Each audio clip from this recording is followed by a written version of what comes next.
हर तीन कैदियों को एक भारी जंजीर से बांध कर रखा गया था ताकि कोई भी भाग ना सके। इन्हीं में से तीन कैदियों ने तय किया कि यहाँ से भागना ही एकमात्र रास्ता है। भागते भागते वे एक तबेले में घुस गए और भूख मिटाने के लिए वहां से एक मुर्गा चुरा लिया। असल मकसद उनका सिर्फ भागना नहीं था, वे एक रहस्यमयी खजाने की तलाश में थे। जंगल से गुजरते हुए उन्होंने एक दौड़ती ट्रेन पकड़ने की कोशिश की, लेकिन जंजीर की वजह से रॉनी ट्रेन पर नहीं चढ़ पाया, जिससे तीनों गिर पड़े और उनकी बहस शुरू हो गई। तभी रास्ते से एक बूढ़ा आदमी अपनी बग्घी में गुजर रहा था। फिर तीनों उस पर चढ़ गए। बूढ़ा आदमी अंधा था, उसे भनक तक नहीं लगी कि ये भागे हुए कैदी हैं।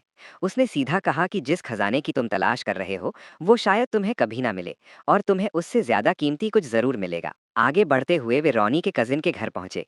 रॉनी का कजिन उनकी जंजीर काटता है और खाना खिलाता है। रात को वे लोग रेडियो पर गाना सुनते हैं और सुकून महसूस करते हैं। लेकिन आधी रात को कजिन पुलिस को खबर कर देता है, जिससे पुलिस आ जाती है। पुलिस जबरदस्ती घर को जलाकर उन्हें बाहर आने पर मजबूर करती है।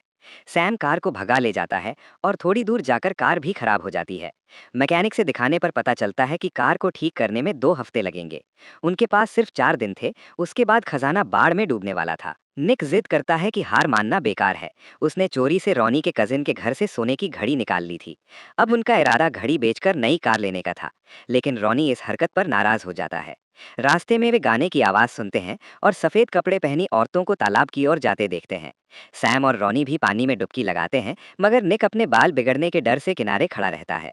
बाद में वे घड़ी बेचकर कार खरीद लेते हैं और सफर फिर शुरू कर देते हैं। रास्ते में उन्हें टॉमी नाम का एक लड़का लिफ्ट मांगते हुए मिलता है। टॉमी बताता है कि उसने खास संगीत पाने के लिए अपनी आत्मा डेविल को बेच दी है। वो तीनों को एक अंधे रेडियो स्टेशन चलाने वाले के पास ले जाता है। वहाँ तीनों गाना गाते हैं।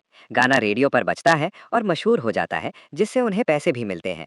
रात को आग के पास बैठकर वे खजाना मिलने के बाद के सपनों पर बात करते हैं। तभी पुलिस वहां घुस आती है और उनकी नई कार को भी जला देती है। पर वे तीनों पैदल ही वहां से निकल लेते हैं। चलते हुए उन्हें एक कार दिखती है जिसमें खूब सारा नोट भरा होता है। वो कार वाला पुलिस को चकमा देकर इन्हें अपने साथ ले जाता है।